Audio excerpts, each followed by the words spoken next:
Tidak ada negara di Asia Tenggara yang memiliki hubungan lebih rumit dengan Indonesia selain Singapura. Negara pulau dengan populasi 5,6 juta jiwa ini merupakan rumah bagi salah satu pelabuhan tersibuk di dunia dan menjadi pilar industri pelayaran global. Namun, dalam konteks ekonomi, Singapura sangat bergantung pada perdagangan dengan tetangga yang jauh lebih besar, dan ketergantungan ini membuat negara kota tersebut rentan terhadap aksi balasan dari Jakarta. Sebagai tanggapan, Singapura telah mengubah kebijakan luar negerinya, sehingga beberapa pihak menggambarkannya sebagai dekat dengan pemerintah Indonesia serta akomodatif terhadap keprihatinan Indonesia atas gerakan kemerdekaan di Papua dan Papua Barat. Strategi ini juga diperluas ke bidang lainnya. Dalam beberapa tahun terakhir, para pemimpin Singapura dengan tekun membangun hubungan pribadi dengan rekan-rekan mereka di Indonesia, terutama dengan mantan Presiden Joko Widodo, dan kini dengan Presiden Prabowo Subianto. Singapura dan Indonesia memiliki hubungan yang panjang dan rumit. Dan setelah Inggris menyerahkan kendali atas Singapura pada 1950-an, Jakarta dan Singapura menikmati hubungan yang erat. Namun, banyak hubungan tersebut mulai retak selama Perang Dingin, ketika Indonesia berada di bawah pengaruh Uni Soviet sementara Singapura berpihak pada Amerika Serikat. Indonesia bahkan menyatakan keadaan konfrontasi dengan Singapura, menuduh negara tersebut mendukung kebangkitan komunisme di Asia Tenggara. Kedua negara juga menghadapi sengketa wilayah, terutama terkait Pulau Kalimantan. Pada tahun 1997, kedua negara secara resmi mengakhiri konfrontasi dan menyelesaikan sengketa Kalimantan tersebut. Namun demikian, saat ini hubungan kedua negara kembali tegang, dan sebagian besar isu yang memicu ketegangan pada dekade sebelumnya tetap belum terselesaikan. Misalnya, Singapura masih khawatir tentang penyebaran komunisme di Asia Tenggara dan mempertanyakan kekuatan institusi demokrasi di Indonesia. Sementara itu, Jakarta merasa frustrasi karena Singapura belum sepenuhnya mengakui kedaulatannya atas Kepulauan Natuna yang terletak di Laut China Selatan. Beberapa pengamat kebijakan luar negeri Singapura berpendapat bahwa strategi akomodasi Singapura terhadap Indonesia saat ini terkesan berpandangan pendek. Salah satu alasannya adalah ketergantungan Singapura pada Indonesia untuk pertumbuhan ekonominya, yang dalam jangka panjang dapat menimbulkan risiko bagi negara kota tersebut. Lebih penting lagi, pendekatan akomodatif pejabat Singapura terhadap Indonesia tampaknya mengabaikan sentimen publik Asia Tenggara, yang semakin menentang ekspansionisme Tiongkok di kawasan ini. Indonesia sebenarnya adalah pemimpin alami dalam hal ini. Banyak warga Asia Tenggara sangat khawatir bahwa kurangnya ketegasan di antara negara-negara Asia Tenggara justru memperkuat dominasi Tiongkok di wilayah ini.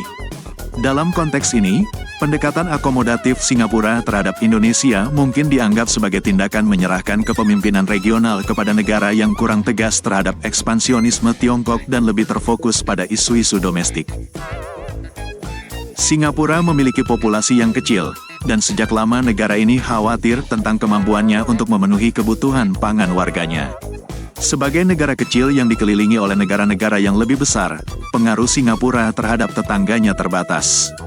Negara ini juga menghadapi kesulitan untuk mendesak Indonesia memperlambat pertumbuhan industri kelapa sawitnya. Singapura telah lama bergantung pada stok pangan impor, terutama dari Indonesia dan Malaysia. Namun, dalam beberapa tahun terakhir, industri kelapa sawit Indonesia tumbuh menjadi yang terbesar kedua di dunia, dan banyak hasil produksinya diekspor ke Singapura. Akibatnya, selama satu dekade terakhir, Singapura sangat bergantung pada Indonesia untuk pasokan pangan impornya. Ketergantungan ini telah memunculkan isu politik yang sensitif di Singapura, yaitu harga pangan. Di luar ketegangan ekonomi dan geopolitik, terdapat pula perbedaan dalam pendekatan kedua negara terhadap hubungan dengan warga negaranya. Singapura cenderung berfokus pada pengendalian populasi, termasuk melalui undang-undang ketat yang mengatur kebebasan berbicara dan bentuk ekspresi lainnya. Sebaliknya, Indonesia menekankan pentingnya membangun budaya di mana semua warganya didorong untuk menyuarakan pendapat dan berpartisipasi dalam masyarakat. Perbedaan ini menciptakan gaya pemerintahan dan kehidupan bermasyarakat yang berbeda di kedua negara. Sebagai contoh, Jakarta kerap menyuarakan dukungan untuk demokrasi dan hak asasi manusia di negara tetangga seperti Kamboja.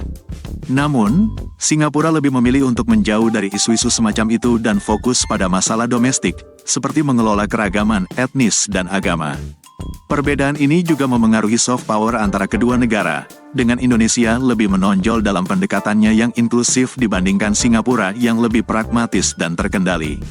Selain ketergantungan ekonomi Singapura pada Indonesia, negara kota ini juga tampaknya memperkuat hubungannya dengan Jakarta di bidang lain, terutama dalam pendekatannya terhadap gerakan kemerdekaan Papua.